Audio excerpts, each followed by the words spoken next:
And if this is your first time giving your mind a little love, I have a few goodies for you. First, don't forget to subscribe so you never miss an episode.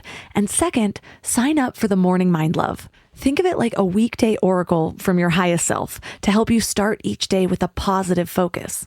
Plus, you'll get 2 gifts absolutely free: a 30-minute binaural meditation and 30 days of journaling prompts to help you remember who you truly are. So join over 9,000 people and go to mindlove.com to sign up. Welcome to Mind Love, episode 332. Today's episode is all about unlocking the powers of your ADHD brain, adult strategies for focus, motivation, and emotional regulation. There's this thing with ADHD called rejection sensitivity. I didn't actually know about it at first either. And when I first heard about it, it was like a light bulb, like, oh, this makes so much sense. And Dr. William Dodson, he's like one of the leading people in the ADHD world. I think I mentioned him already because he pushed the interest-based nervous system idea. So he's kind of coined this idea, rejection-sensitive dysphoria. It describes the idea of, because we have kind of emotional dysregulation, because the way neurochemicals kind of work for people with ADHD differently, our emotional dysregulation is all sort of like out of whack. And so a lot of times we'll experience things really extremely. Turn up your frequency with Mind Love. Bite-sized brain hacks for seekers, dreamers, and doers. It's time to give your mind a little love with your host, Melissa Monti.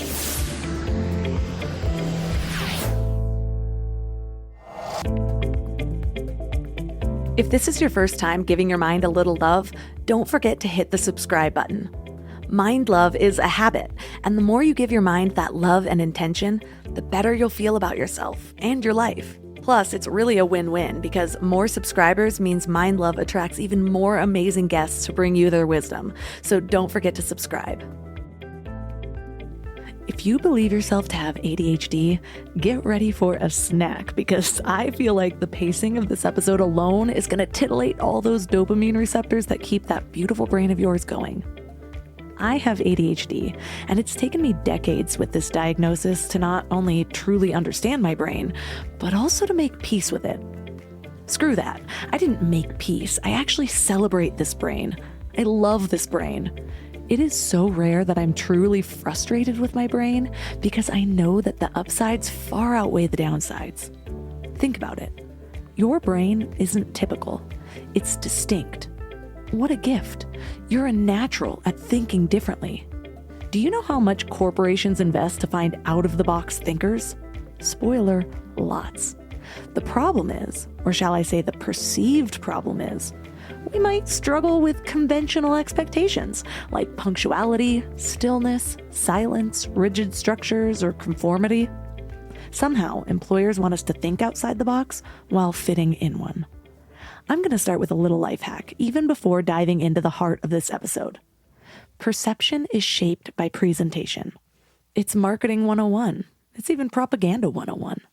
Influence people's thoughts by directing their perception. You tell people what to think, and they often will. Somehow, my resourceful teenage self understood this even better than I do now. And maybe it's because my ADHD brain is a little more free-spirited, less inhibition or impulse control. Or it might be because I started doing this before I truly learned to hold back. Regardless, I thought, if I have to have ADHD, I'm going to make it work for me. So I went to disabled student services at school and got some adjustments. No grades based on attendance, no time limits on tests. I even got priority registration, which was honestly the ultimate college hack. In my first corporate job, I went to HR. After that little visit, I was no longer required to be punctual. I was able to start work later than everyone else, and I even got a corner office when everyone else had cubicles. I am not saying that this is a lesson on how to be liked in the workplace, but there is something to say about owning your needs. And given that I became one of the top salespeople in my district, any annoyance from people who actually mattered faded pretty quickly. Well, these experiences taught me to love my ADHD. It's not just a condition, it's an edge, a unique advantage in many ways. And because I addressed the challenges, I found fewer reasons to be hard on myself, and I can focus on the many, many, many superpowers that come with my unique brain. Well, now that we've set the stage, I am so excited to share this interview. It's my favorite discussion on ADHD so far, and I have learned things that I didn't pick up in my last 20 years of understanding and harnessing my mind. This is going to be fast-paced, full of tips and tricks to manage your brain and to access its superpower. And our guest is Jesse Anderson. He's the author of Extra Focus, the quick start guide to adult ADHD. He's a writer, speaker, coach, ADHD advocate, and maker of things. Diagnosed at 36, Jesse writes about his insights and experiences living with ADHD in the weekly newsletter Extra Focus, which helps over 60,000 readers navigate their own ADHD journeys and better understand their loved ones. He's also known for his humorous, relatable, and insightful posts about ADHD on all of the social medias. So 3 key things we will learn are the surprising connection between rejection sensitivity and intense emotional reactions in people with ADHD, the secret to ADHD motivation and momentum, and how AI voice tools can help you organize your thoughts and help you tackle challenging tasks.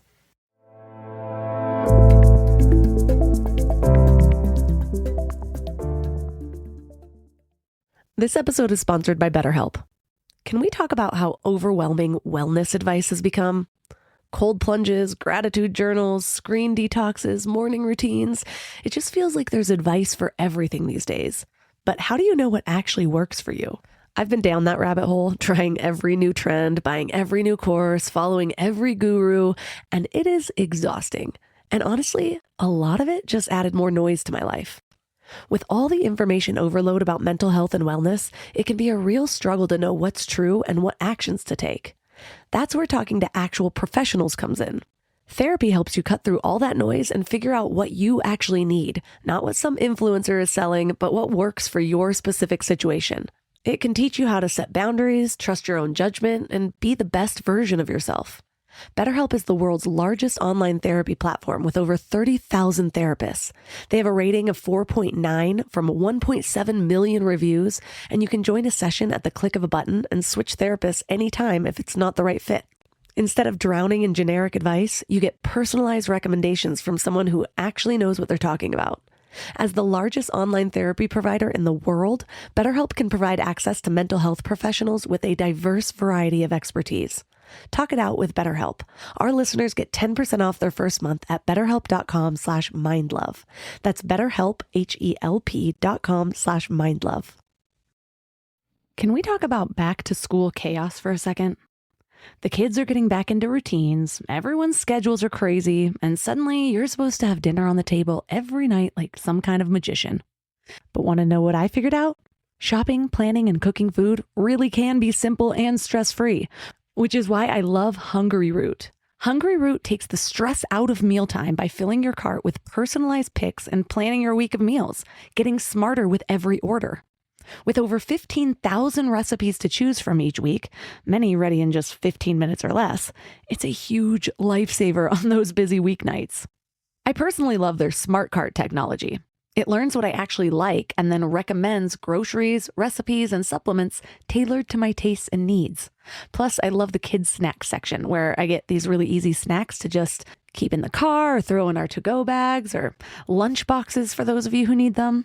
They screen out over 200 additives, including high fructose corn syrup and artificial sweeteners. They only source high-quality meat and seafood with no hormones or antibiotics, and they carry trusted brands like Oatly and Vital Farms. The time that I have gotten back has been incredible. Take advantage of this exclusive offer. For a limited time, get 40% off your first box, plus get a free item in every box for life. Go to hungryroot.com/mindlove and use code MINDLOVE. That's hungryroot.com/mindlove, code MINDLOVE to get 40% off your first box and a free item of your choice for life. hungryroot.com/mindlove, code MINDLOVE.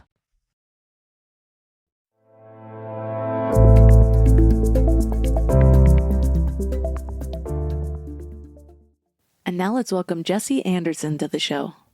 Thank you so much for having me. It's fun to be here. So you discovered that you had ADHD when you were 36. Tell me about that whole experience, because so many people are diagnosed younger. And I also want to know how that then led you to being a pro at it enough to write a book. Yeah, so I mean, now that I know a lot more about ADHD, I'm kind of surprised I was never diagnosed earlier. Like it just seems so obvious kind of looking back and seeing teachers saying the exact same things in every report card. Because I was like, I would do really good at tests, but I never did homework. I just struggled to do any homework. I never turned in homework on time. And so teachers would always say, like, he's got really great potential, but is always late or disruptive in class, or like just doesn't do his homework. Like that was a big thing. So it's kind of surprising looking back now. But yeah, so I didn't get diagnosed until I was 36. And that happened after a really good friend of mine, he got diagnosed. And then his wife and my wife were really good friends, and they started talking. And so my wife came back to me and she's like, I've been hearing more and more about some of these, some of the things about ADHD, and you just might want to take a look at it. And at the time I was very much like, no way. Like I thought I knew what ADHD was, and that wasn't me. Like I was never the kid that was like running in circles in class and stuff like that.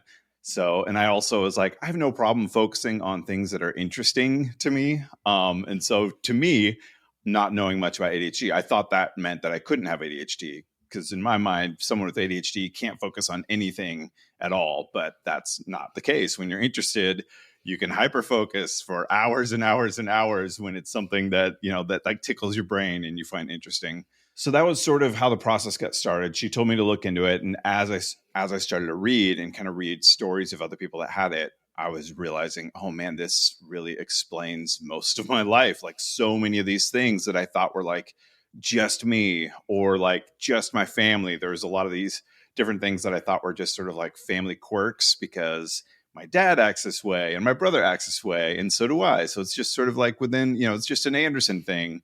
But it just turns out we all have, the Andersons, we've all got ADHD. So that was kind of how that got started. And I looked into it more and more, and things just kept piling up of like, oh, this explains why I struggle so much with time and why I'm late to things all the time and why I struggle with motivation. Some of my difficulties with like managing emotions, where it's like, I'll get angry just on a flip of a dime. If I feel rejected, it's like 0 to 100 instantly. And just all those things continued to add up. And so I looked into it more, and I found a counselor who was eventually able to diagnose me. And that was kind of how my journey got started. And that was about, like 6 or 7 years ago now. And then I've just been like basically diving in since then, becoming kind of a student of my own brain. Because once I learned like this explains so much about my life, I was like, I want to know more. I want to know more, and really sort of like dive into like, what can I do now that I know about this? Like how does this change my perspective and the way that I do things going forward from here? I was told quite often when I was growing up, like, oh, she may have ADHD, but you know how we hyperfocus? I loved to learn, and I was really competitive with my classmates. Like I wanted to be top of my class. And so that just triggered the hyperfocusing with all of my classes. And I was really good at the first word that just came to my mind was being manipulative.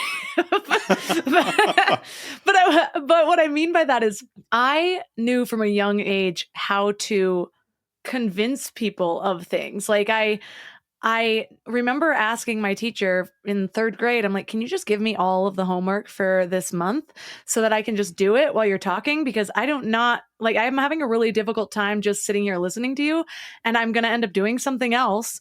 Or you can just give me the work and you can see, are my grades good enough? And I was doing this in like 3rd grade, probably not in the best words, but my 5th grade teacher just like harnessed it immediately. And so I would get all of the work done for the month, the first of the month, and then just do whatever else I wanted to. And I was like tutoring the 5th graders when I was in 4th grade and things like that. But that was my strategy, was just asking, hey, I'm going to be doing other stuff while you're talking in class, but if you give me the work, it'll be work related. So that Right. worked for me really well. But that also led to me, I wasn't medicated at a young age. I did convince doctors to give me the medication when I was in college. It ended up being very tied to a lot of the different things, weight loss, all the things that I'm like, okay, well now I'll get on the medication.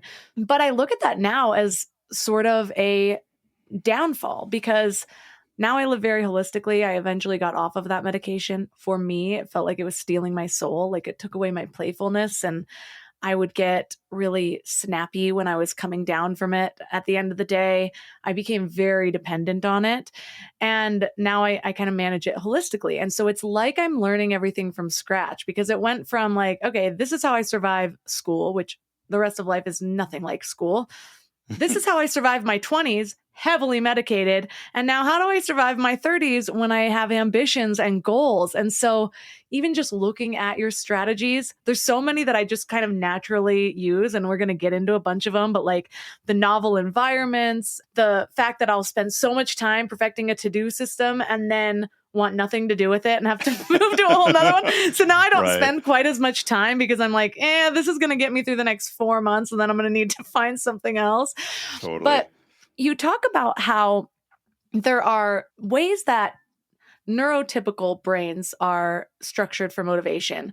I don't like the word neurotypical, because I swear I know more people that are ADHD brained than the ones that are supposedly neurotypical. They're like 10% of the people in my life. But those neurotypical motivators are importance, rewards, and consequences. But it's different for people with ADHD. Can you tell us a little bit about that? Totally. Yeah. I mean, first, I want to mention real quick, I did very much the same thing where I felt like I was trying to find what's the cheat code for whatever this situation is, if it's a job or it's a class. Like, how am I going to like hack this to work with my brain? Because the normal way ain't going to work. Like, I know that from from the set, like it's not going to work doing it how I'm supposed to do it. So I kind of have to figure out some way to trick myself to get through it.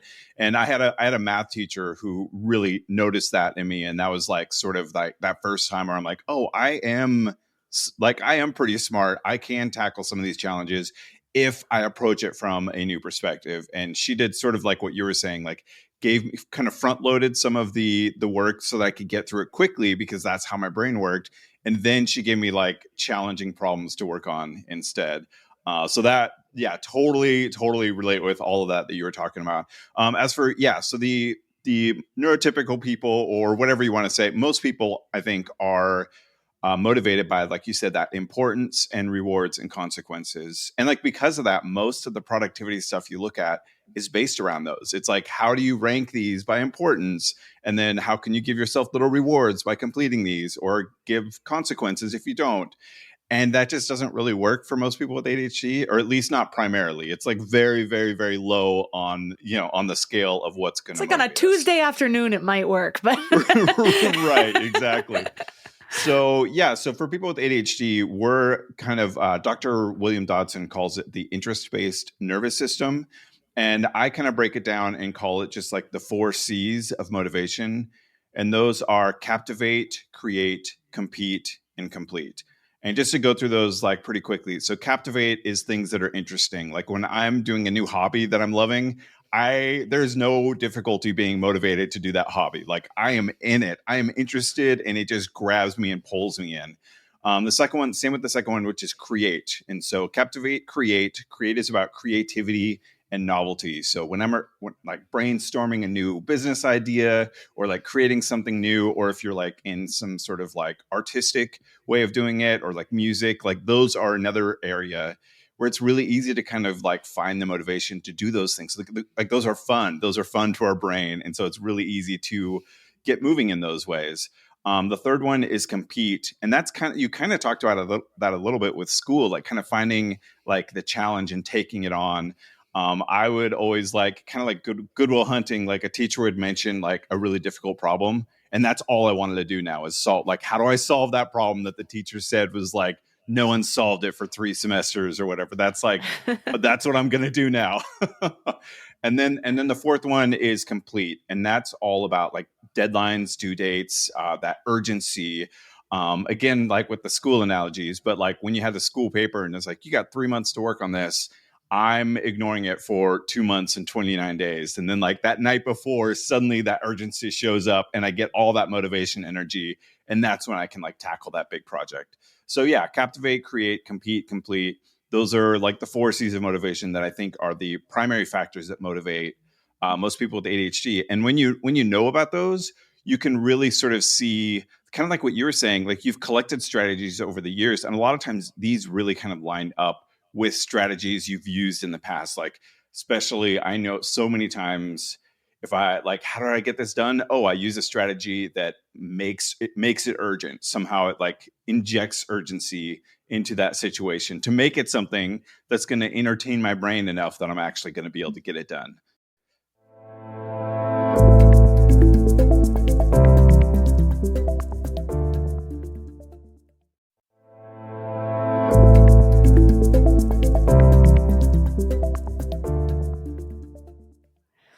Yeah, when my husband and I, back when we were broke and first starting to build businesses, we lived in New York in this little tiny bedroom, a little bit bigger than a queen size bed, and we shared this apartment in a really awesome location though, with like 4 other people, and we had such small space. And my husband, actually such a good husband, he was like, you're gonna need nooks if you're gonna get anything done. So he like built a platform, like we built a loft where our bed was, and then put this little length out to have a little sitting nook for me to like get work done, with a desk underneath. Like I had 3 spots in this tiny little room just so I could have some sort of novelty. Oh man, But I love a good nook for getting some work done. That's awesome. I know you needed a whole section in your book just called nooks, because nooks are such a big part of my life. But we talked a little bit about hyperfocusing, and this is what got me through school, was that I just happened to love learning. And so it wasn't until later on, when I was forced to take classes that I wasn't interested in, or have a job that I wasn't quite interested in, that I started really realizing the downsides of ADHD, because it just sort of, I fit really well in the high school and down environment. And so tell me about hyperfocus, and how is that different from flow state, that we're going to call them boring brains, because they always get the good terms that the Nice. neurotypical brains have. Yeah, so flow state is like they on the surface sound really similar. Like the whole idea is like things are sort of like grooving in your brain, and you're just like kind of aligned and moving forward and getting stuff done. For me, I think the dividing line that I put is like with flow, you feel like this is awesome. I hope it keeps going. Like I want to keep this energy alive. And with hyperfocus, it feels like almost like compulsion. Like it almost feels like if I stop this, I'll never be able to capture this feeling, this again, this energy again. And so I feel like It feels like you're on meth. keep doing it.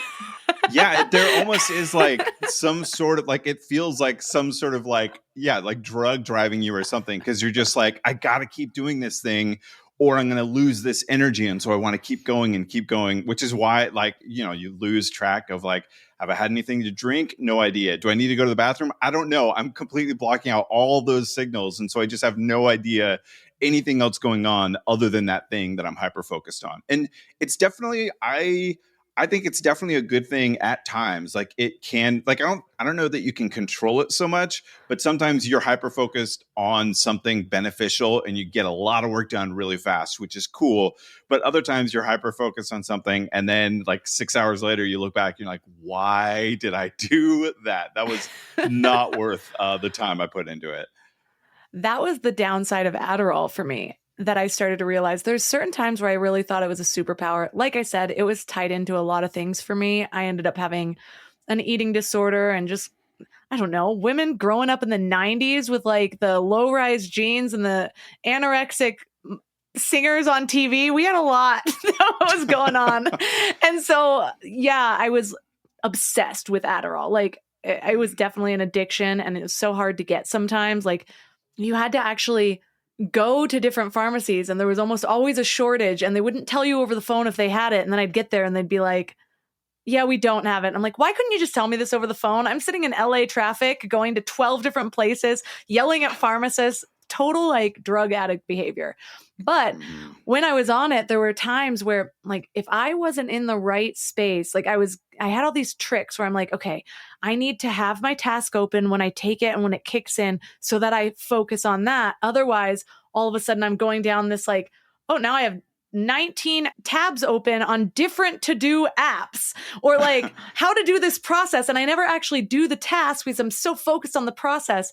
And that happens still a little bit with hyper-focusing, but it's like it was a for sure thing with Adderall almost every single time. And then I'd be like, okay, well, maybe I need to take it 3 minutes before I open the window. Like I was trying to hag it in this weird way. And I don't really think it could do that. And it was getting more erratic the longer I was on it, less helpful. I don't know what my point of this was, but yeah, I mean, I'll say from my own perspective, like first, like I'm not a doctor or anything like that. So I have no, like, this is not medical advice or anything. My own experience with ADHD medication is I have not found one that worked for me. I've tried several. I do have friends that it's been super beneficial for them. So I'm not like anti-med. Like if you find the right dosage, I know like some people have found it to be really helpful. For me, I have not found. I went through a doctor and we tried I think like 7 different medications, and I like one just made me mad all the time. Like I took it and like 3 days in, I told my wife, I was like, I think I'm going to stop taking this one. And she's like, yes, please stop taking that one. You're just like, I just had like a short fuse about just like everything was annoying when I was on that one, which is kind of weird. And then a lot of them for me, just like, it was just like a sugar pill. Like I didn't notice any difference at all. And I know it's so different from person to person because like a dosage that I take I might not feel anything, whereas someone else could take like 10% of that dose. And then that really like helps give them that extra, whatever it is, to kind of get through their day. But it's so different for different people. And yeah, it's kind of this weird world to navigate because there's also kind of like what you said, when I was trying different medications and I was like going to like, it felt like a drug deal or something. And it felt like so hard. Like you see like the person behind the counter kind of like eyeing you weird. Like, do you really have the, it's such there's so much stigma and just like, I don't know, drama and stuff kind of associated with that whole world, which is unfortunate because I do think it's helpful for the right person that has the right dose and everything else. But it's kind of a complicated world, all of that, which is partly why in the book that I wrote, I kind of just avoided that topic because it's such a divisive and like touch point. Like I was like, I don't really have the knowledge there anyway. So I'm just going to kind of like sidestep that topic. But yeah. Well, I brought you right into it. No, yeah, for me, my audience probably knows this by now, but I am highly distrustful of the pharmaceutical industry based on it started with actual experiences of my own, how my dad was treated when he had cancer, my whole experience being way overprescribed Adderall for 10 years, having to get off of it. Then you just see documentaries like Dope Sick on Hulu and like The Bleeding Edge. Like there's just so much corruption in that industry. So again, sure, I hear Mel Robbins takes ADHD medication and I really respect her. And also, for some reason, every single person in my life that has taken it has had a complete opposite thing. Like it is a prescription methamphetamine. So just know that going in. But we'll move on to the other topics that are in the book. So you talked about the 4 C's of motivation framework. And I love this because, like you said, there's been so many times where I'm like, okay, how do I hack my motivation? And I'm reading a Boring Brain book and I'll try it and it kind of works at first, but then I end up realizing it's actually more in that novelty. It's this new system for me. And then I'm like, okay, why do I not care about this little reward in my to-do list app? I don't want a badge, like make me feel something. Give me a nook, and so one of those highly encouraged ways of managing your tasks, though, is a book that my husband read called Eat the Frog. And it's all about doing the most, like your biggest task first, the most important, most difficult task first. And so for him, he like gets up and does his cold shower first thing in the morning. And I'm like, no, I feel like once I'm done with that, I'd be like tapped out for the day. Right. What have you found is a better way for people with an ADHD brain to handle their first tasks? Yeah, so that I'd heard this advice as well, that like if you've got to eat a frog, eat it first thing in the morning. Like take care of that difficult task and get it out of the way, because then everything else will be a lot easier the rest of your day. And I think for me, the biggest problem with this advice is it totally makes sense. Like I hear it and I'm like, the logic totally sounds right. I'm like, yeah, that would make everything else feel easier. But the problem is when I try to do that, I just stare at the frog for like 8 hours and never do anything else. Like nothing gets done instead. And I think part of it is just like those boring kind of mundane tasks are so hard. It's so hard to like cold start and like take on something like that when you have ADHD. Like I feel like our brain, there's so much about like building up energy and momentum so that we can like plow through. Like once we're kind of moving and in motion, we can take on something like that. So I usually suggest people instead eat the ice cream. Like find the thing that does excite you to kind of help get yourself moving, get building up that kind of momentum.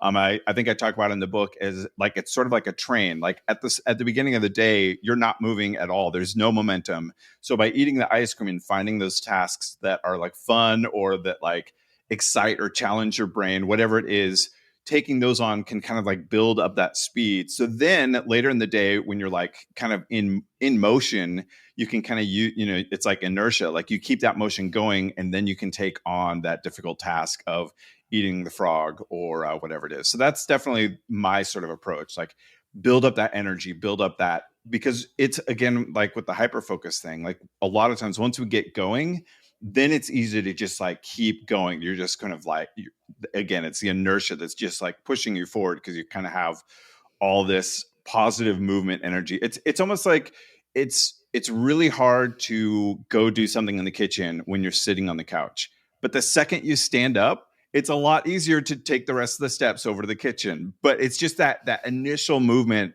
that is really hard. So don't make that initial movement eating a frog. Like try to make that something easy to get you going. I am so glad you said that. And I don't even know if this was one of the actual strategies in the book, but there are times where when I do have a difficult task that I'm sitting there and I'll actually be having a dialogue in my head where I'm like, why does it feel like I literally cannot get up? Like there's a huge weight on my entire body and I can't get up if I wanted to. Like this procrastination is taking over my entire body. And so it kind of brings me to another one of your strategies, making a to-do list over a to-do list. And the amount of times I will let you go into more detail on what that even means, but the amount of times that I've done a couple of things, but I still have a kind of a bigger thing to do. And I'm like, okay, I need to sit down and write down what I've already done. And it's dumb stuff. Like, it's like, okay, I checked out on Thrive Market with my newest grocery order. It wasn't the most important thing at all today. I put the clothes on the floor into the hamper, but I like need to check them off because it's my little dopamine hits. And then I can start thinking about the next thing. And I'm going to combine a couple of your strategies, but then like breaking it down to where I can't have this big giant task on my list. I need to like have open up document or something like that, or I'll open up when I know. One thing that's been hugely helpful is actually planning my day the night before so that I don't get bogged down by my emotion of it. And so I'll be like, okay, I've got these things to do, and I'll just open up like the documents or whatever on my screen. So I know I just sort of touched on like 3 different strategies, but I'm going to let you go into more detail on them. Yeah. So first off, you mentioned like the to-do list, and I love this. Again, it's very similar to kind of the big frog, eating the frog issue, where it's so easy to like feel like you haven't done anything, and then when you haven't done anything, it's hard to get started. So the idea of like a to-do list is you write down some of the things that you've done, and like you said, they might be simple things like I think you said like finishing a grocery order, or like putting some clothes in the hamper, or like maybe it's even just like made coffee, went, like for me, I work in a home office. So like got dressed and, moved to my home office. Sometimes it's as simple as that. Other times, maybe you got a lot done and it just takes like sitting down and thinking about it for a moment. But then you put these on the list and you check them off. Like they're already done, but you physically write them down on the list and then check them off. And then you look at your list and you're like, I'm halfway done. Like I'm moving through this list already. And it becomes a lot more of like, there's that positive kind of association that happens. Like, oh, I'm already checking stuff off here. This feels good. I want to keep doing it so I can keep checking it off. because look, I've already filled out like 2/3 of the list or whatever it is. And so I love the idea of doing like the to-do list. There's just something so satisfying about checking something off a list. And so I do that one a lot. I'm trying to remember what the other ones you kind of touched on were. A lot. Let's just let our ADD flow and let's go on to the next one. Awesome. Perfect. Embrace the pivot, you know?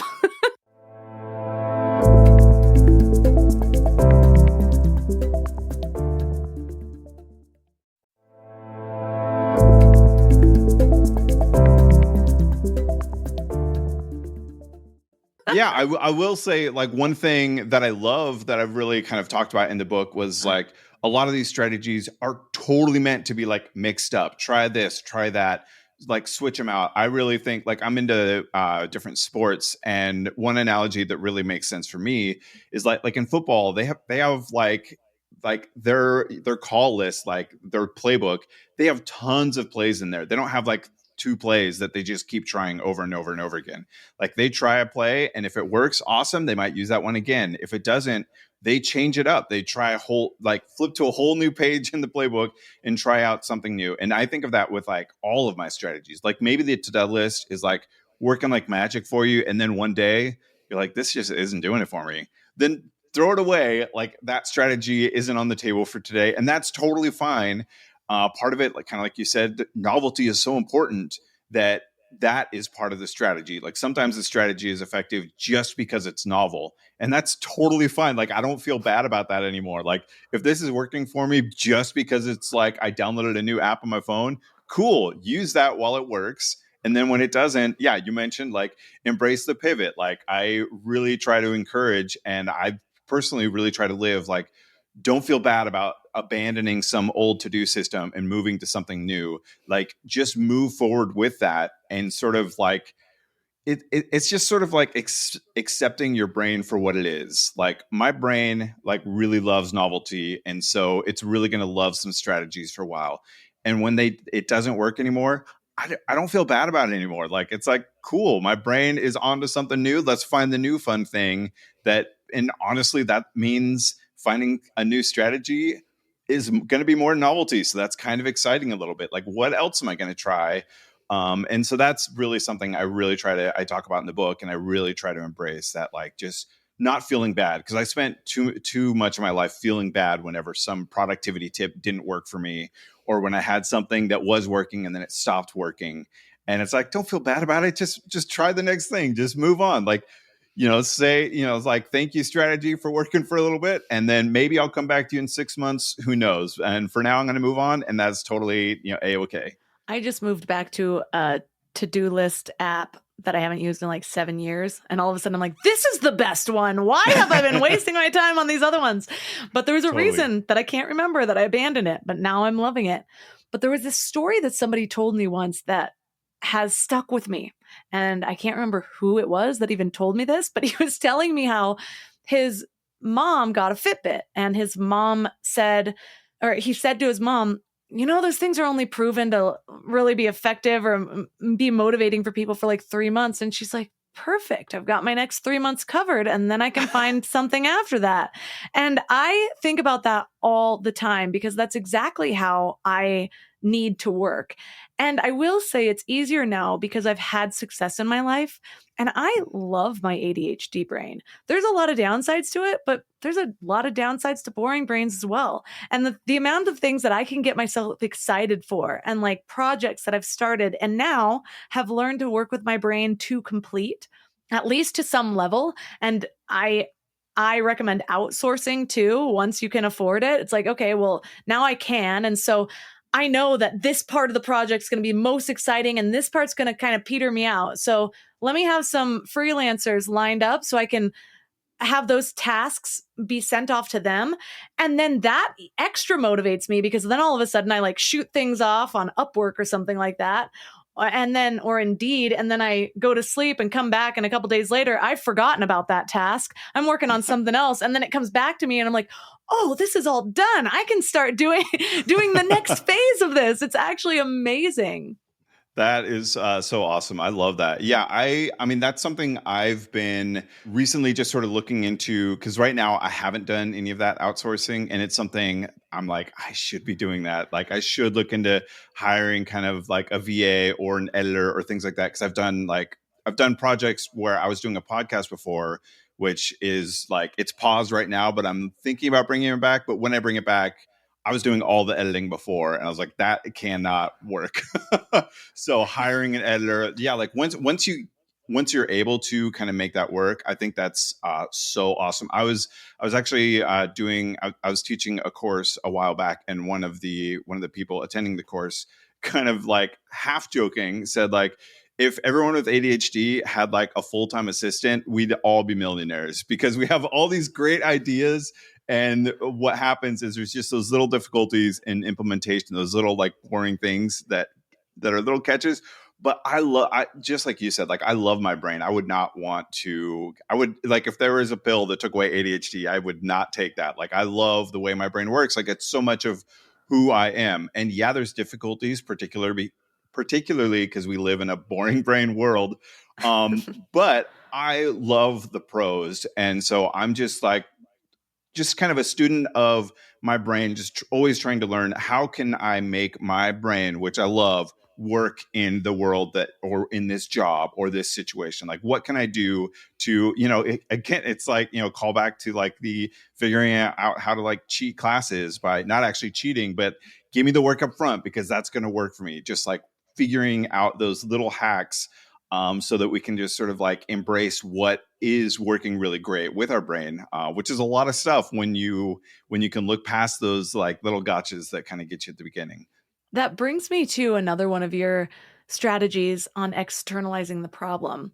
And I will tell you that getting the details out of your head, I used to do this in a couple of different ways. Yes, writing down the tasks in general, breaking it up was helpful, because not only does it let me see what there is coming up, but it forces me to get it out of my head. And I don't even realize it's simpler than I'm making it out to be. This whole heavy weight, it feels like a weighted blanket on the couch, can't get up. But if I just write down, well, what are the first few tasks? And maybe it seems so overwhelming, but the first task is research for 15 minutes or something like that. And then all of a sudden I'm finding out different answers. But also I use an app called Otter where you can speak and it transcribes it. But now that we're living in an AI world, I have a new formula of kind of like, I'll just speak to Otter and then I copy and paste the transcription into ChatGPT and I'm like, write this in bullet points, and all of a sudden it's like this. You don't even need the VA anymore. Sometimes you don't even need to outsource things. Sometimes I'll just have a conversation with ChatGPT like it's my coach, just to get different insights into how I should organize my brain. Like, this is what I'm thinking. And if I can speak it, it's even better, because then it's not this overwhelming thing that I am like, well, I don't even have time to write it out, because that gets in the way of outsourcing quite a bit. I'm like, I could just do this task before I could explain it to somebody. But with ChatGPT's help, sometimes you don't need the VA. Sometimes they can at least help you formulate the Upwork job post or whatever it is. And so those things have been really helpful. And then also when it becomes affordable, I'm at the point where now I'm like, okay, I've done all that I can do with outsourcing. There's still something blocking me. Let me just have a coach. And so I like to hire coaches because they can kind of pull those things out of me. Like, what I'm hearing you say is this, and it's like, oh, why can't I hear myself saying that? Why? Right. How come when it's in my head, it seems like this impossible problem, but now that I just said 3 sentences, you're like, yeah, this is what's getting in your way.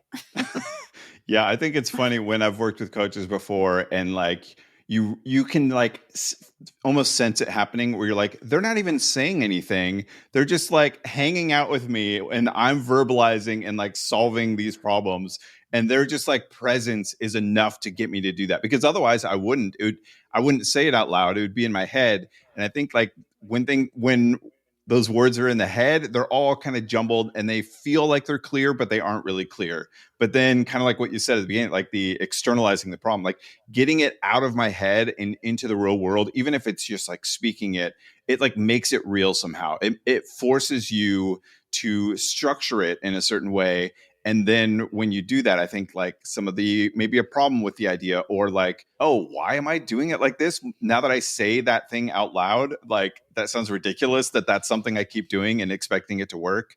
I think I find that all the time, which is why, like, again, like you said, like I've found tools. There's a tool called Audio Pen, which is really similar to, it does like Otter and ChatGPT sort of combined. So it's like one tool where you can speak it and then it'll do those bullet points that you're talking about.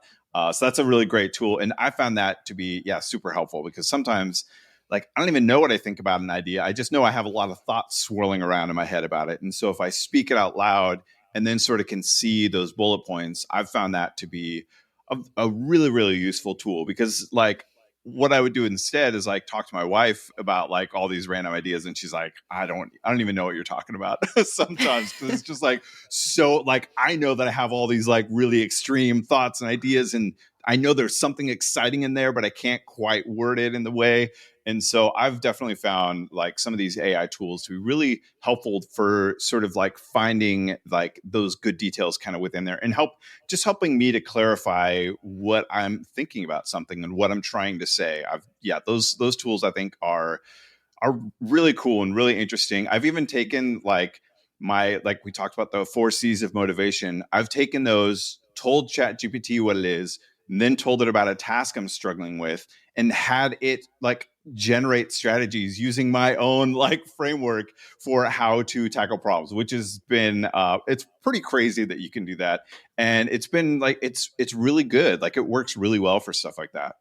There's another tool called Cast Magic, and it was originally made for podcasts. So like after we're done recording this, Zapier is going to automatically send the recording to Cast Magic. And then they have these prompts that auto populate. So it's like potential titles. Here's the bio. Here's the questions that you ask. It's amazing. And they are expanding. So right now it's just a beta app that they have, but now I have an iPhone app, and they do the same thing that Otter does. And you can create your own prompts. So you can have your own prompt that automatically will break it into the 4 C's for any time without even having to do anything. And so you can create multiple ones where it's like, okay, figure out this. Now figure out my first 3 steps. Now figure out this. And then it'll just be a page of all of the things that you prompted. So yes, I am loving the AI world because it creates this structure for me, which brings me to another thing that you talk about, how we kind of have a weird relationship with structure. Like I know I find freedom in structure, and also I will resist it so hardcore. And so what have you found that balance? Like what works and what doesn't? Or is it just sort of depending on your mood? Yeah, I mean, first off, Cast Magic. That sounds like magic. I just wrote it down. I'm going to check that out as soon as we're done with the recording here. But yeah, oh man, I hate structure, but I know it works for me. It's so annoying. Just sort of the same thing like with deadlines. Like I hate deadlines. I hate knowing that there's a deadline for something, but I also know that that deadline is going to be effective for me. I don't think there is like at least I haven't found any sort of like magic formula that really helps me know where that line is. It really is sort of driven by mood, or driven sort of by trial and error, where it's like I add structure when I can feel things going like off the rails a little bit. It's like this, like I need to lay down some track, or whatever the metaphor is. Like I need to add some structure because this is like I'm flailing a little bit here, and like this is not working out. And then I also know that inevitably I'm going to like rebel against that structure, because I like, you put me in a box, first thing I'm going to do is figure out how to break out of that box. And so I do think it's sort of like like a give and take, a push and pull with that kind of structure. I'm always wanting to push it away, but then like there's that sensible part of me that's like, if we don't add this, this is never going to get done, or this is never going to go right. And I think also part of it just has to do with like experience of having seen structure work for me. And so there's like the logical part of my brain where it's like, I know this will help, like, because I've seen it, even though there's that like rebellious part of my soul that's like, oh, I don't want that structure. I can point to examples in my life where I know that structure has helped. Or when like building a project, like if I'm working on like an app that like I do some like development stuff, if I'm working on an app and I don't like set like like ship early, like I'm going to work on it for like 7 years and never finish it. Or like my book is a great example. Like I could have worked on that book for 10 years. if I hadn't set like deadlines, and if I hadn't set like, I don't want it to be more than this many words, and like those sorts of things to really help rein it in. But, I just said that and I broke past my word limit because I got there and I was like, oh, let's do it just a little bit more. And so it's so much of that kind of back and forth and just sort of finding where that kind of fuzzy line is, where structure can exist and be helpful without being too constraining.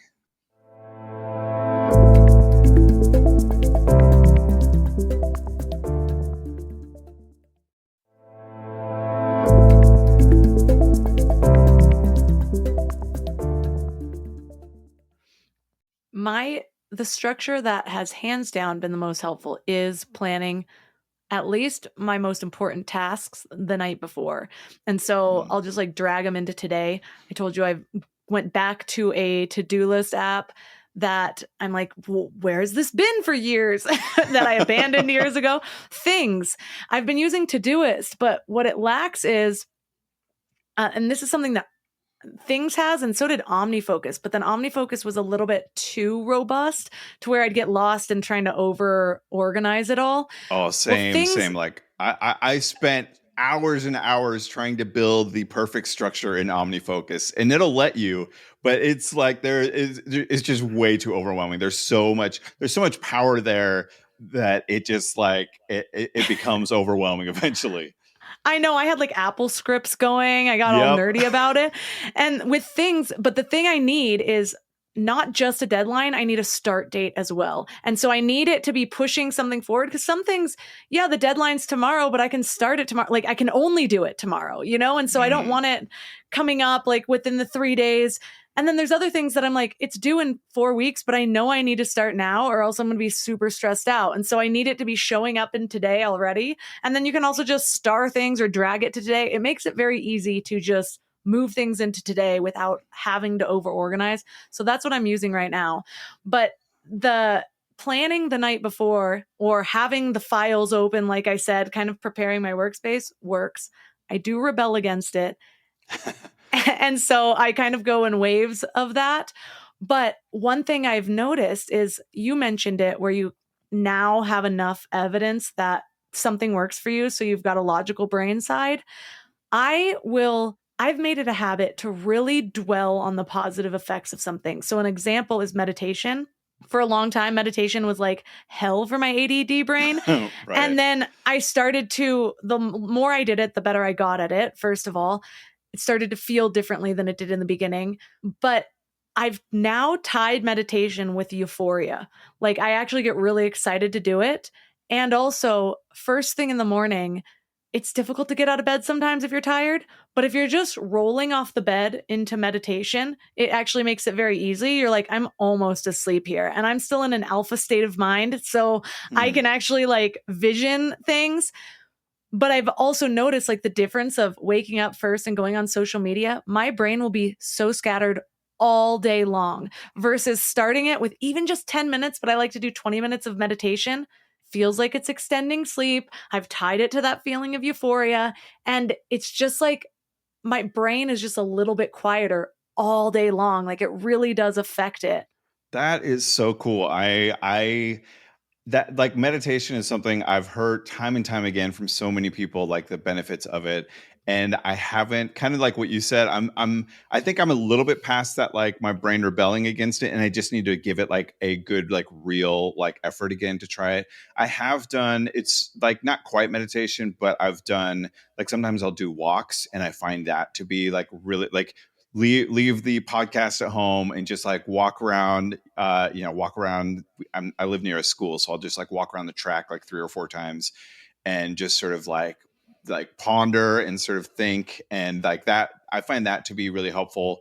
But it's one of those things that I'm like, I know I hate to use the word should, because like that's usually kind of a negative word, but I could really dive into meditation. I've heard a lot of people similar to what you said, that it's like almost become like they can't imagine not doing it because it seems to affect like so much more of like the rest of the day. And so that's on my short list of things I really need to give like some time and effort towards. I have a trick for you because I will tell you how meditation finally became something that I loved. And I'm going to give you two things. One where you don't have to buy a device, one where you do. There's this thing called the Muse headband, and it actually goes around your head. And I have mixed feelings about it because I, on one hand, love it. On the other hand, I'm this holistic person that thinks about EMFs. So I used it for a period of time, and I don't always use it anymore, but it has an app and it shows you when your brain is distracted. And so it's all about coming back to a mantra, which is so important for people with ADHD because you're training your brain to focus and come back to something, and it makes real changes in your brain. And so being able to see, and it kind of rewards you with like this little bird chirping sound when you've actually reached that state. So the goal is to get into the bird chirping the whole time. And it was like this dopamine hit for me. I'm like, yes, I'm doing it right. It was almost like competition. And so that changed my relationship completely with meditation. But now even I meditated for 300 days straight, like at least once a day, but often twice a day, all last year. And then I had a baby and I was a little bit more distracted. And so I sort of lost it for a little bit. And the way I brought myself back to it was I knew I needed something that made it like a goal or something attainable again, rather than just sitting in stillness. And so I got really into the Silva mind control method. And so there's a book you can get, Silva Ultra Mind. It's actually awesome because you can listen to, I got the audiobook. You can listen to a chapter, and then the next chapter is a meditation that you can do. And it's all about, there's all of these basically like superpowers you gain from it. It's pretty powerful. And so maybe if you had that more of a focus where you knew you were gaining something from it, and either you can track it or you can just sort of feel it and go along with this book, that might help you actually make the practice sustainable. Yeah, totally. I mean, I think, so you mentioned before the idea of the Fitbit that like helped them for, 4 months or whatever it was. I am totally the kind of person that does that. Like it's sort of like retail therapy, but it's more like retail therapy with like a purpose, where I will buy. So like I bought a ring that tracks my sleep because I was trying to get better about sleep habits. And I knew that like, this is going to be this novel little device that's, oh, you've got the same ring. Nice. The Aura ring. Also, the reason that kind of got me back on meditation when I was like, oh man, I was so good all last year. They introduced the new stress test, and I looked at my stress levels the first 2 days it was launched, and I was like, that is not good. And it said, take a couple minutes to yourself. And so I meditated for 5 minutes, and then the next morning I started meditating every day again. I am not kidding you when I say it decreased my stress levels by 80% just doing a morning meditation. Yeah, so if you I need love it more. I'm a big fan of being able to see all those little like body metric stats or whatever. So like the Aura ring, I have like the Apple Watch 2, which tracks a bunch of stuff. And like it's fascinating being able to see like in real time kind of those changes. It actually reminds me, I have 3 kids. My youngest son earlier this year was diagnosed with diabetes. And so through that, which is like, that's a whole world. We don't have to get into that all. That's been a journey. But now because he has that, we're tracking like his blood glucose levels all the time. And it's been really fascinating seeing any kind of food and how much that number just like some food, it'll be like immediately spikes, and other ones it'll take like, oh, this one actually takes, like you start to learn like, oh, this affects it this way and this affects it that way. And it's just like constantly learning those differences.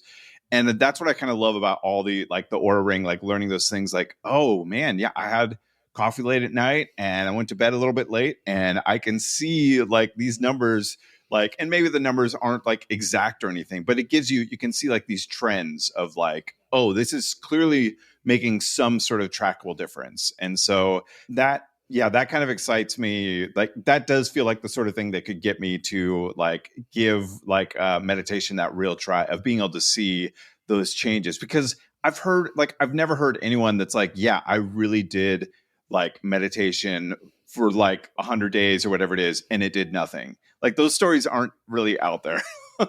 So it's all about just like whatever I can get to motivate myself to do it so that I can see those effects. And then it becomes part of that. Again, the logical part of my brain sees like, hey, remember we saw that thing. We know it makes a difference. And that kind of help motivate me to make those, positive choices going forward. And Actually, I can get you a discount. Go to mindlove.com/muse and it'll just take you right there. And I think you get like 20% off. So check that out. But it brings me to another one of your strategies around making chores or making things novel. I'd like to know some of the other ways that you make things that you might not be super excited to do have that little novelty effect. Yeah, so like an example I use in the book, just because it's such like a common mundane chore, is doing the dishes. And I just hate doing the dishes. It's just so monotonous, and it's something you have to do all the time. Like it's a very common chore that you have to get done. But I find that, and it sounds, I mean, almost sounds childish, like saying these things that make it novel. But for me, it's worked for my brain. So, like one example, a lot of times, if I have to empty the dishwasher, rather than like grabbing items, putting them in the cupboards or whatever, I will move them to the table and sort of stack them. So I'll stack the bowls, all the clean bowls on the table, and then I'll stack like the cups or whatever it is, and then move it from there to where they go in the cupboards. And that I feel like it sounds like silly telling people that I do that, because for my wife with, the quote unquote boring brain, for her, she's like, what do you do? You're adding extra work. Like, why would you do that? But it makes it a little bit more interesting for my brain. And another way you can do it is like, well, I'm going to start by grabbing everything that's silver. So like the silverware first, and then I'm going to grab anything that's blue. So like, oh, the blue bowls, the blue cups, like whatever those things are. And you could even do like alphabetically, like A, is there anything that starts with A? No. B, bowls. Okay, I'll put the bowls away first, and kind of moving down. And it's these little things. It's like, that's not going to work every night, but that might work tonight. Like it might work this time to make it just a little bit more interesting. And another thing I do a ton, I listen to lots of podcasts and audiobooks too. And so my AirPods are pretty much always in my ear, especially if I'm doing any sort of chore. Like if I have to take out the trash, I know it only takes like a minute or two. I'm still putting in the AirPods because I want to associate doing that task with getting to listen to my favorite podcast. So it becomes like the chore is almost just like the busy work that I'm kind of doing in the background while I'm listening to something I want to be doing, that I want to be listening to. And so those are a few ways that I really try to add that novelty, that kind of almost creativity to those boring tasks like doing the dishes.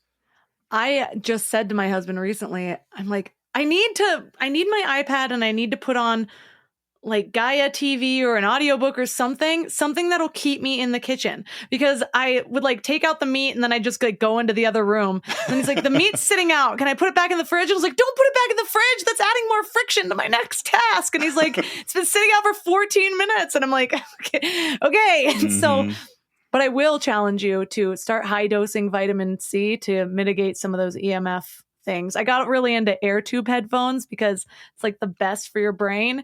And I was going down the EMF rabbit hole, one of my hyper focusing binges. and so then I freaked myself out, only had air tubes, but gosh, not accidentally hitting the cord and dropping your phone down on the floor I was just so excited when AirPods came out. And then of course I was going to learn that they were possibly frying my brain. But then I read all these studies about how high dosing vitamin C like almost completely mitigates some of those harms. So just a little tip for you guys out there that love your AirPods, because I will still wear mine now that I've learned that. Nice. But another strategy that you talk about is letting things go. And this is another thing. I swear that I was going through your book and I was like, was he just eavesdropping on like 19 of my conversations in the last 4 days and writing them in chapters? Feels like a joke. And one of those was, I was like, I feel like the older I get, the harder of a time I'm having letting things go, even though I do so much work around stuff like that. And my husband's like, that's what happens to old people. That's why so many old people are either super zen or super cranky. And I was like, all right, I need to do even more. So what is your strategy of letting things go? Yeah, I mean, I feel like part of it just comes with time. Like you just sort of like experience things, and then you realizing like I'm not winning here by holding on to these things. Like that is not like enriching my life. It's not helping me. It's really just like holding me back. And so, yeah, letting things go, kind of moving on. I feel like it's just so important to like not weigh yourself down with that, because it's so like But what if it's rejection? Well, rejection is like that's a whole another problem with ADHD. If you I want to get didn't know into that that, until your book. And so I'm actually really fascinated because those are the things I have a hard time letting go. Like I still dwell over. For some reason, I expect that everyone I've ever been friends with, I should at least have them in my life in a friendly way. And that is not the case. And some of them I actually have no idea why. And so I'll dream about it to this day. I haven't talked to that person in 19 years. So Mm. tell me about rejection and ADHD. Yeah, so there's this thing with ADHD called rejection sensitivity. I didn't actually know about it at first either. And when I first heard about it, it was like a light bulb, like, oh, this makes so much sense.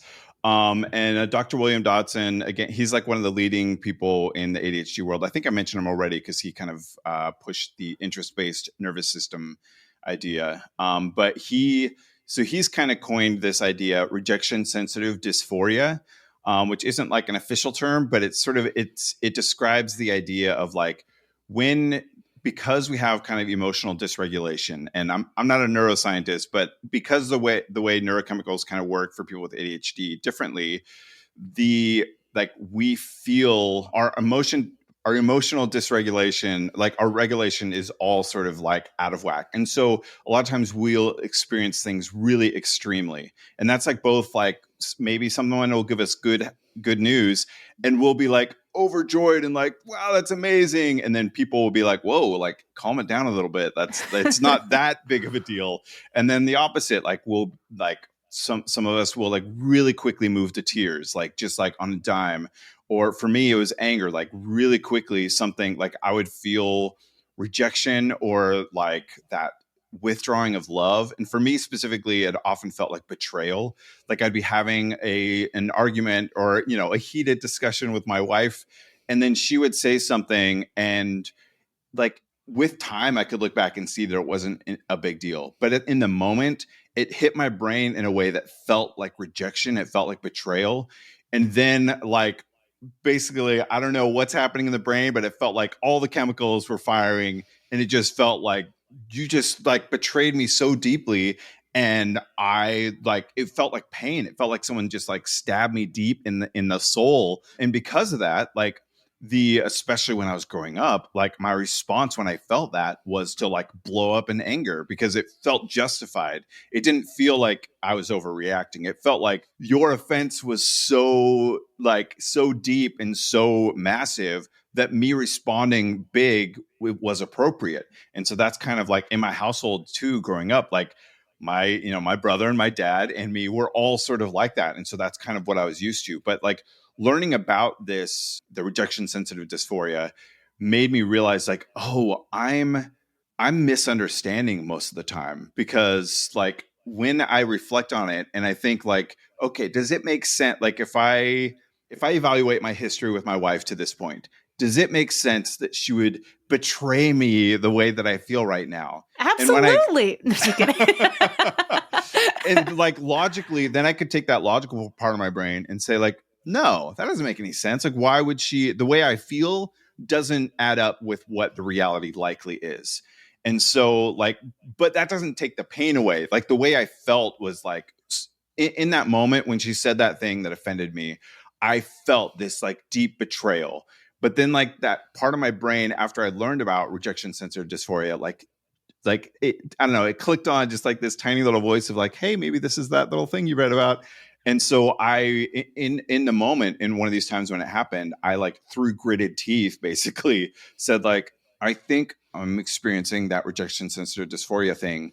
Can we take a break and like come back to this later? And then, and she had, we had talked about it beforehand, the RSD. And so she's like, yep, we'll take a break. And then with that space, it was as if like the brain chemicals or whatever were able to kind of calm down. And then I could see and reevaluate and like, oh, that doesn't make any sense. Like that I totally took it the wrong way. It felt like this deep rejection of who I am. And it wasn't that at all. It was something that maybe wasn't that positive or whatever, but it was not a big deal. And so like evaluating my history with her was able to like recognize in my brain that it's not that big of a deal, giving it time. Like I've been doing some training on becoming an ADHD coach. And one of the things they talk about a lot is the power of the pause, where like so often when you have ADHD, you want to like have these snap responses to things. Like you feel things so intensely that you want to respond intensely, like immediately. And pausing, just like giving time for like the rest of our brain to like catch up with what's happening. A lot of times we'll realize that like, oh, my initial reaction that felt like the right thing to do actually probably isn't the right thing to do. And it just sort of gives you that extra clarity. Because a lot of times I don't feel like, back when I used to experience like angry outbursts or whatever a lot, like I never thought about doing the outburst. I responded. It was just like something would happen and then I would act. And then later I would think. And, it's the whole like, what is it? Fire, aim, shoot. I don't know. It's like reversing that order. It was like I would jump into the situation before I had any chance to think about, do I want to jump into this situation in this way? And so that's something that's super common for people with ADHD. And again, for me, it was primarily anger. So it was like big and out there. For other people, it might be like bursting into tears or like bottling up. And like that's how they respond to that rejection.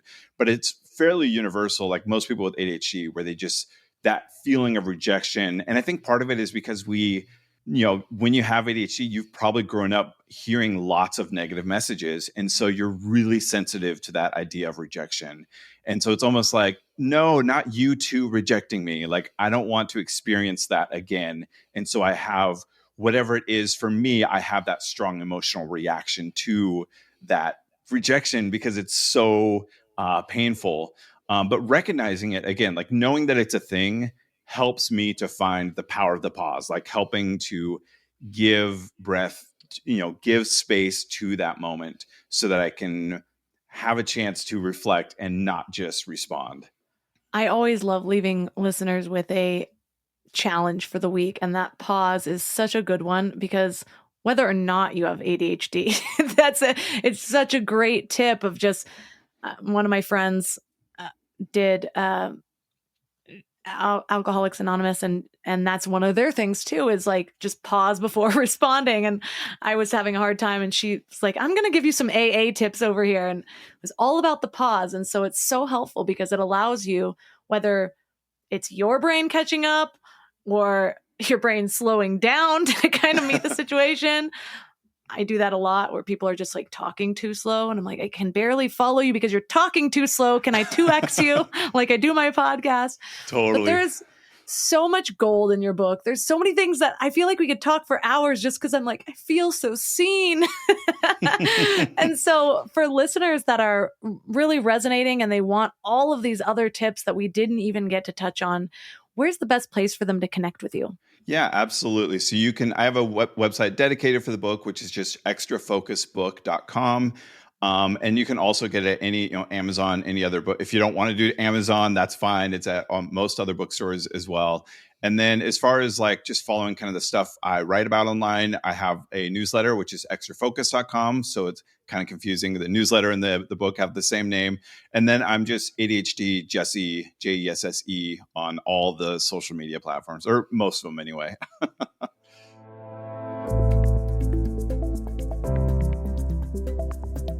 All the links for this episode are at mindlove.com/332. Your challenge for this week is to pick just one of these many, many tips that we talked about and try to apply it. If you can't remember any of them, try this instead. Become aware of the most challenging aspects of your ADHD. Is it just getting started with things? Is it maintaining motivation? And then with that in mind, go back and listen to this episode and pick up tricks just for that. I know it sounds tedious. If you're anything like me, you don't like listening to things a second time. My cousin's always like, oh, I watched Elf for the 300th time. And I'm like, if I've seen a movie, I want nothing to do with it ever again. I need the new and novel and exciting all the time. But just this once, challenge yourself, because I promise you, it's with this awareness and learning how to work with your unique strengths and perceived weaknesses, and then actually noticing when something works, that's when it starts to motivate you to do this more and more and really optimize your life based on your needs. So become aware. I notice this when I'm like, oh my God, my brain hurts. I feel so distracted. And just take note. What's going on at this moment? What are you focusing on? For me, a lot of times what really triggers my ADHD is clutter, which is funny because then my ADHD actually creates clutter as well. It's very difficult to like clean as I go. And so I will notice all of a sudden I've got all this stuff to do, and then all of a sudden I'm noticing all the things that need to be done, including everything being everywhere. And that's when my brain feels like it hurts. And so notice the conditions of that. What led to that? Take note of the harder times, of the harder moments, what's going on around it, and then listen to this episode again and see which ones you can take. If you want just a little recap on some of my favorites, I like the eat the ice cream first, getting some of the easy tasks done right away instead of eat the frog, which is what my husband does. And again, mine's all about novelty, so it depends on when you get me. Sometimes I'm eating that frog and sometimes I'm eating the ice cream. But just know that each one is its own method. And when we can realize that, it's easier to be easy on ourselves. Also embracing the pivot. So knowing that you'll eventually get bored with the system. This can also be seen as a gift. Externalizing the problems, get things out of your head, just write it down. You don't need to have a strategy or a complete system every single time, just write it down. Oh, or making chores novel. I used to only fold laundry while watching The Bachelor. Now I'm in a little bit more of a productive phase. And so I listen to an audiobook or watch some sort of webinar while I am folding, but it keeps me stuck in one spot, less likely to just wander off. So let me know how it goes. Reach out to me on Instagram at mindlovemelissa, or you can find Jessie at ADHD Jessie. If you are not following me on Instagram, please do so. It's been a whole new world over there recently. I've got reels, I've got posts, there's all sorts of things going on that you're missing out on. So meet me at mindlovemelissa. You can find all of my amazing sponsors and their really exciting discount codes at mindlove.com/sponsors. Don't forget, I vet all of these. They are companies that I really like. I turn down a lot of potential sponsors. So these are great ones that I personally use and love. If you have an ADHD friend or family member that would love this episode, please share it with them. Tap the little share button, or you could just share on Instagram, take a screenshot, tag me, mindlovemelissa, and mindlove podcast. And that's all for today. So thanks for giving your ADHD mind a little love today, and I'll see you next week. Thanks for tuning into Your Higher Frequency with Mind Love. Head to mindlove.com for a free gift to keep your vibes up until next week.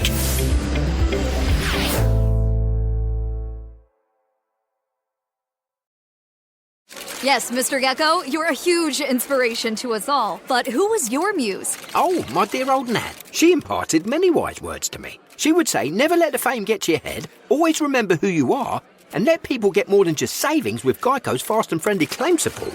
I lived up to her advice, and now anyone can file a claim anywhere and anytime. I miss her so much. Did she go somewhere? Yeah, extended quilting trip. Oh. Get more than just savings. Get more with Geico.